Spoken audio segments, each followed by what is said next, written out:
The time now coming up to 25 minutes past 5 o'clock, BBC Sussex Drive Time with Sarah Gorrell. Well, rail services between Hassocks and London are shambolic, according to a West Sussex MP. Nick Herbert, the Conservative MP for Arundel and South Downs, called a special Commons debate to express his anger about ACT services, delays and cancellations caused by the introduction of new timetables.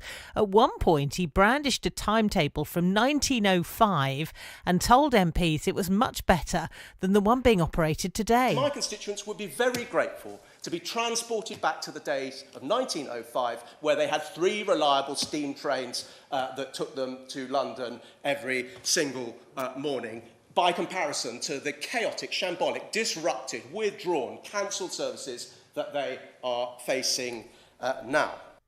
Well, in reply, the Rail Minister, Joe Johnson, insisted that passengers using the Hassocks to London Victoria service will see big improvements once the new timetable beds in properly. As this is a Gatwick Express route during the peaks, it is run with new trains, with air conditioning, Wi-Fi and power sockets. On average, the journey from Hassocks to Victoria in the morning used to take over an hour. Now the journey takes, on average, 51 minutes, so significantly better than it took in 1905. Well, earlier, Nick Herbert told me a lot of his constituents are affected by the changes. 2 concerns about the Hassocks rail services. Firstly, the new timetable means that there are no longer direct services from Hassocks to Clapham Junction. So that is a real problem for those of my constituents that use that service. I've been told that that's only 9% of journeys to and from Hassocks, but actually that's 9% of a very large number, 600,000 journeys going to and from London overall. So actually you're talking about 56,000 journeys a year that can't be made direct to Clapham Junction now, and that's the busiest station in Europe. Lots of people rely on it to make changes. So I've asked for that to be reinstated, and my second concern is that quite apart from that, the new timetable has been a complete shambles. The implementation of it has been chaotic. We've seen the widespread withdrawal, cancellation, delay of services, and that situation doesn't seem to me to be getting any better. And we're now into the 5th week, and my constituents are telling me that it is still a shambles. And so I was raising all of these issues today in the House of Commons. Inevitably, with this new timetable, there were going to be winners and losers, and I suppose that the idea behind it was that there would be a better service from the areas where the bulk of passengers travel from. Have there been more people winning than losing, do you think?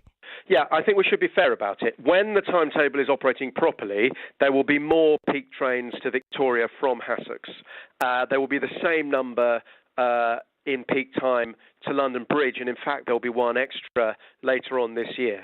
So I don't think that we should lose sight of that. That is a fair point that the Minister made to me. But it's nevertheless true that there have been losers from Hassocks, and I pointed out that Hassocks isn't a small station. It's the 10th busiest station in West Sussex. The village itself has got a population of over 7,700 people and rising, because we know there's a lot more housing. But of course it serves a much wider catchment, and there are actually 1.3 million passengers a year who use Hassocks, and yet this is the only station where the direct service to Clapham Junction has been withdrawn. So I don't think that makes sense. And the problem is that the new timetable means that Gatwick Express trains run direct from Gatwick. They don't stop at Clapham Junction, yet these are the ones that Hassocks is relying on.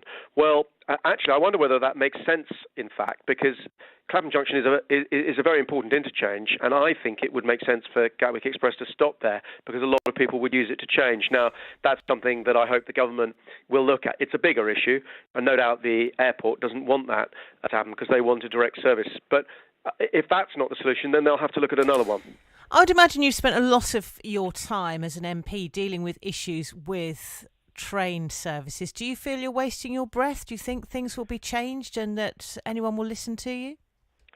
Yes, I think people will listen, and it is my job to put the concerns of my constituents as forcefully as I can to the authorities, and I have done that over the last few weeks. I have raised these issues directly with the Rail Minister and with the Secretary of State.